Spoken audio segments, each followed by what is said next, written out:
नमस्कार, स्वागत है आपका हेल्थ गुरु में। मैं हूं शालिनी कपूर। ज्यादातर बीमारी में जो प्रभावित होते हैं वो मरीज होते हैं। शरीर आपका दुखता है, नुकसान आपको होता है। लेकिन एक बीमारी ऐसी भी है जिसमें जितने परेशान आप होते हैं उससे कहीं ज्यादा परेशान आपके अपने होते हैं, आपके परिवार वाले होते हैं। हम बात कर रहे हैं नशे की, जो कई तरीके से होता है। किस तरीके से लोग नशा कर रहे हैं, कैसे ये प्रवृत्ति हर रोज बढ़ती जा रही है और इस बीमारी से कैसे मिलेगी निजात, ये तमाम बातें करेंगे आज हेल्थ गुरु में।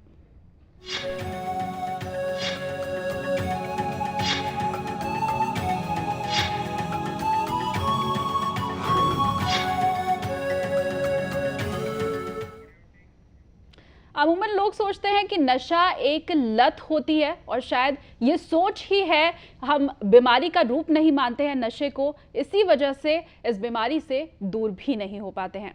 नशा एक बीमारी है, इस पूरे मुद्दे पर बात करने के लिए हमारे साथ इस वक्त स्टूडियो में मौजूद हैं ज्योति कपूर जी, मनोचिकित्सक हैं। बहुत बहुत स्वागत है आपका इस प्रोग्राम में। तो ज्योति जी आपको बताएंगी कि कैसे नशा एक बीमारी है और किस तरीके से आप निजात पा सकते हैं इससे, कैसे आपकी भी एक हंसती खेलती जिंदगी हो सकती है। न सिर्फ आप, आपका पूरा परिवार नशा मुक्ति से कैसे खुश हो सकता है। लेकिन उसके पहले आप ये रिपोर्ट देखिए और जानिए कि नशा कैसे बीमारी है।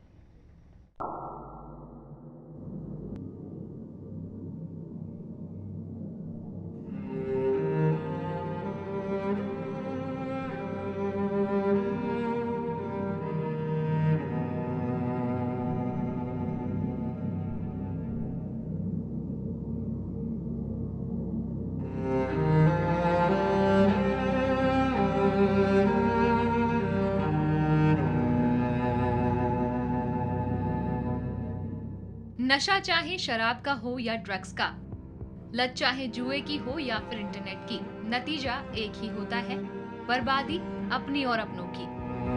हम सोचते हैं कि नशा करने वाला इसे अपनी मर्जी से कर रहा है, जबकि हकीकत ये है कि नशा एक बीमारी है और इससे छुटकारा पाने के लिए इलाज की जरूरत होती है। नशे में फंसा इंसान खुद तड़पता तो है, लेकिन अपनी इस लत को छोड़ नहीं पाता। कोई इंसान मादक पदार्थों के नशे की लत में कैसे फंस जाता है, ये दूसरों के लिए समझना मुश्किल होता है। नशाखोरी कोई जन्मजात बीमारी नहीं होती, लेकिन कुछ हद तक घरेलू संस्कार इसके लिए जिम्मेदार होते हैं। नशा करने वाला अपनी मर्जी से जब चाहे नशा कर सकता है और छोड़ सकता है। ये सोच सरासर गलत है। दरअसल नशे की लत ऐसी बीमारी है जिसे इलाज से ही ठीक किया जा सकता है। मादक पदार्थों का नशा मस्तिष्क पर गहरा असर डालता है। कई मादक पदार्थ ऐसे रसायनों से लैस होते हैं जिनमें मस्तिष्क के न्यूरॉन्स हमेशा के लिए क्षतिग्रस्त हो जाते हैं। इसमें मस्तिष्क में संचार प्रणाली स्थायी रूप से प्रभावित होती है। तंत्रिका कोशिकाएं सुनने और समझने की शक्ति खो बैठती हैं। नशा दिमाग पर बुरा प्रभाव डालता है, लेकिन लोगों का मानना है कि नशा सिर्फ विल पावर से ही छोड़ा जा सकता है, जो कि सरासर गलत है। लोगों में नशा छुड़वाने के लिए विल पावर के साथ दवाइयों की भी जरूरत होती है। केवल इच्छा शक्ति के दम पर ही नशे की लत से छुटकारा नहीं मिल सकता। इसके लिए समय समय पर इलाज की भी जरूरत होती है। नशे की लत मानसिक समस्या के साथ साथ शारीरिक समस्या भी है। इलाज दवाइयों से संभव है। मादक पदार्थों की लत का इलाज जितना जल्दी शुरू किया जाए, उसका असर उतना ही प्रभावशाली होगा। नशे की लत से छुटकारा पाने की कोशिश तब तक जारी करनी चाहिए जब तक मरीज पूरी तरह ठीक न हो जाए। कई मादक पदार्थ इतने घातक होते हैं कि उनके सेवन से अल्प समय में ही मस्तिष्क को स्थायी क्षति पहुंचती है। ऐसे मरीजों के लिए चिकित्सा से बेहतर कोई उपाय नहीं। कई बार मरीजों को कगार से लौटा पाना मुश्किल होता है, लेकिन उन्हें उचित इलाज के जरिए ही राहत पहुंचाई जा सकती है। और कई मरीजों को नशे की लत से दूर रखने के लिए जीवन भर दवाइयों का सहारा लेना पड़ सकता है।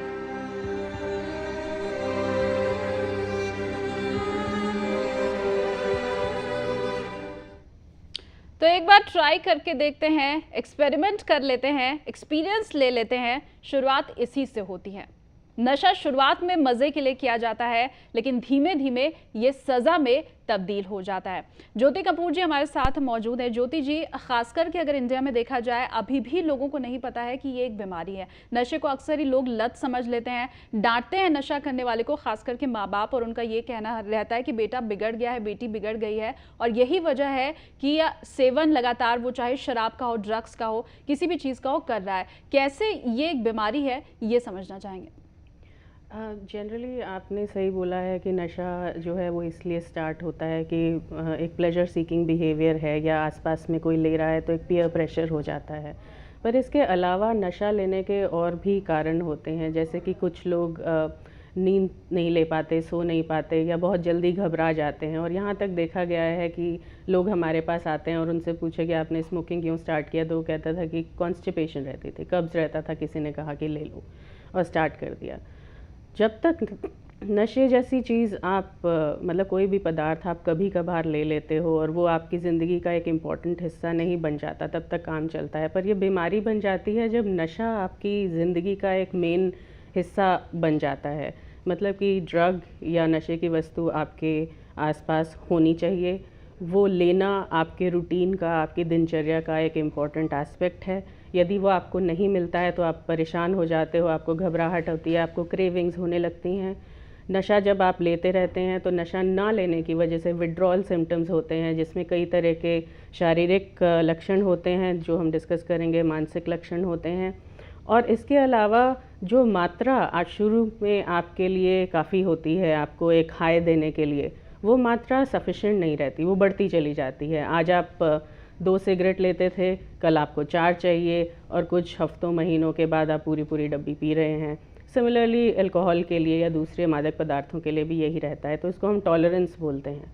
तो यदि हमने ड्रग डिपेंडेंस या नशे की बीमारी डायग्नोस करनी है तो ये 4-5 फैक्टर्स होते हैं, तभी हम कहते हैं कि ये अब एक इलनेस है और इसको अब इलाज की ज़रूरत है। बिल्कुल, इलनेस है और इलाज की ज़रूरत है। दर्शकों को बता दें कि अगर आपके मन में भी कोई सवाल है, आप खुद नशे का सेवन कर रहे हैं या फिर नशा छोड़ना चाहते हैं, आपके परिवार में कोई ऐसा शख्स है जिसकी इस लत से आप परेशान हो चुके हैं, इस बीमारी को दूर करना चाहते हैं, लगातार हम अपने फ़ोन नंबर्स आपकी टीवी स्क्रीन पर फ्लैश कर रहे हैं। इन नंबर्स पर कॉल करके आप अपने सवाल सीधे ज्योति जी से पूछ सकते हैं।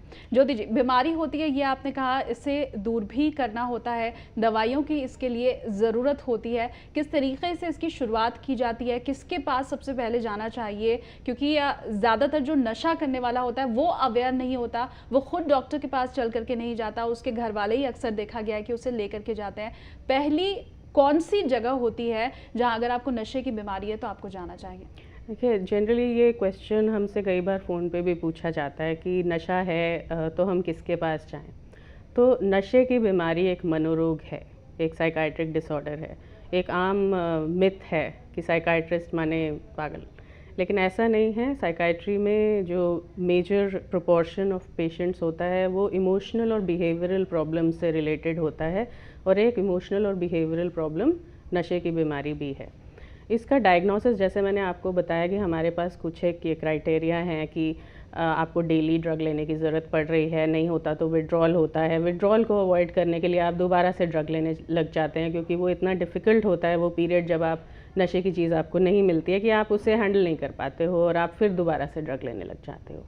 डायग्नोसिस के बाद जो हमारा फर्स्ट स्टेप रहता है वो विड्रॉल सिम्टम्स के लिए ही रहता है।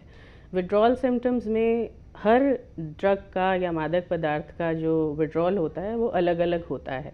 तो कौन सा मादक पदार्थ है, कितनी मात्रा ली जा रही है, जब नहीं लेते हैं तो क्या क्या विड्रॉल सिम्टम्स होते हैं, उसके बेस पे जो पहला स्टेप होता है वो होता है डिटॉक्सिफिकेशन, जिसमें हमें कई बार दवाओं की ज़रूरत पड़ती है। फॉर एग्ज़ाम्पल शराब लेते हैं जो लोग, उनको शराब न लेने से हाथ में कंपन होना, बेचैनी होना, घबराहट होना, नौजिया मतलब उल्टी जैसा महसूस होना, पेट के सिम्टम्स होना, नींद ना आना, ये माइल्ड विड्रॉल स्टार्ट होते हैं।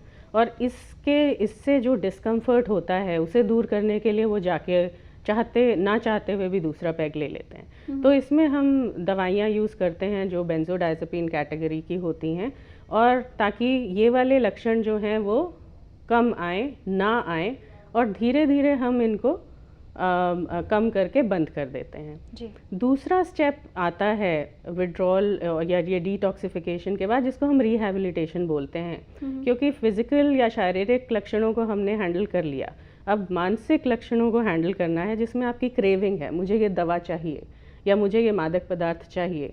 तो उस रिहैब प्रोसेस के लिए दवाएं भी आती हैं, एंटी क्रेविंग ड्रग्स बोलते हैं जिनको। रिप्लेसमेंट थेरेपीज़ होती हैं जिसमें अल्कोहल के अलावा कुछ और ड्रग्स हैं, जिनके बिना जिनकी क्रेविंग इतनी स्ट्रांग होती है कि आपका दिमाग और कुछ कर ही नहीं पाता है। तो रिप्लेसमेंट थेरेपीज़ होती हैं और साथ में साइकोलॉजिकल काउंसलिंग, सपोर्टिव थेरेपी ये दी जाती है। जी बिल्कुल, आगे भी ज्योति जी आपसे बात करेंगे, इन थेरेपी के बारे में और डिटेल में जानेंगे, लेकिन फिलहाल हमारे साथ एक कॉलर जुड़े हुए हैं। हमें फ़ोन किया है जुलाना से चरणदास जी ने। चरणदास जी, बहुत बहुत स्वागत है आपका कार्यक्रम में। क्या प्रश्न है आपका, पूछिए।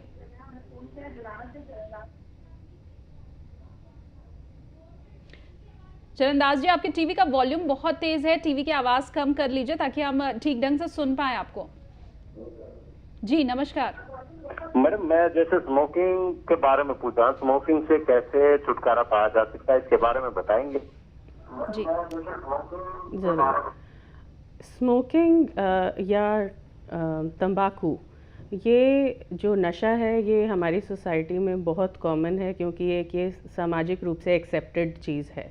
और इसमें जो कंपोनेंट होता है, जो तंबाकू का कंपोनेंट होता है, वो निकोटीन होता है, जिसकी आपके दिमाग को लत लगती है, या जिसकी आपका दिमाग जिसको मांगता है, बार बार क्रेविंग करता है।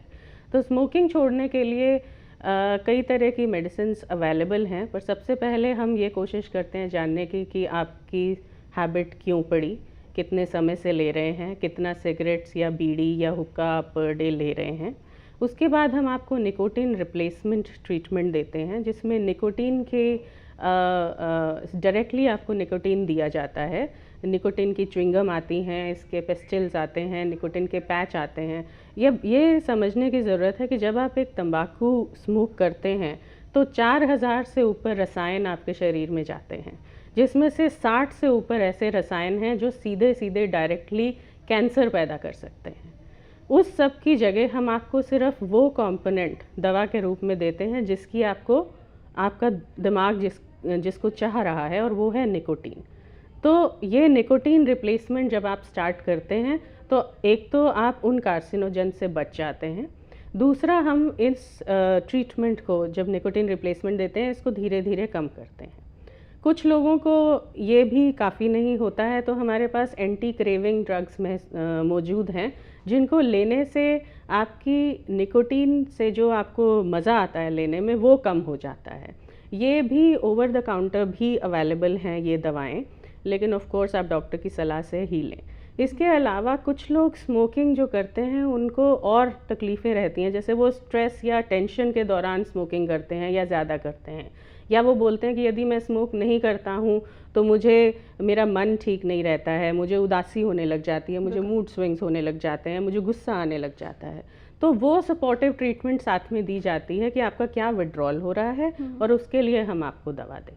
बिल्कुल सही कहा ज्योति जी आपने। ऐसे बहुत से लोगों से मैं हर रोज़ मिलती हूँ, क्योंकि ख़ास करके ऑफिस का एनवायरनमेंट ही अब ऐसा हो गया है। ज़्यादातर कलीग्स आपके, ज़रूरी नहीं है कि मेल ही, फीमेल भी आजकल सिगरेट, बहुत ज़्यादा सिगरेट स्मोकिंग हो रही है। उम्मीद करते हैं चरणदास जी ने जो सवाल पूछा था उसका जवाब उन्हें मिल गया हो। ज्योति जी आगे भी आपसे पूछेंगे, और ख़ास करके दो नशा तो बहुत ज़्यादा समाज में इस वक्त है, पहला सिगरेट और दूसरा आपका शराब। ख़ास करके अगर हरियाणा की बात की जाए तो हरियाणा उन प्रांतों में से है, उन राज्यों में से है जहां सबसे ज़्यादा नशाखोरी होती है, और रोड एक्सीडेंट में हर साल जितने लोग मरते हैं उसमें सबसे ज़्यादा परसेंटेज उन लोगों के मरने का होता है जो शराब पी करके ड्राइविंग कर रहे होते हैं। तो इस मुद्दे पर आगे भी चर्चा करेंगे, पर वक्त है एक ब्रेक का।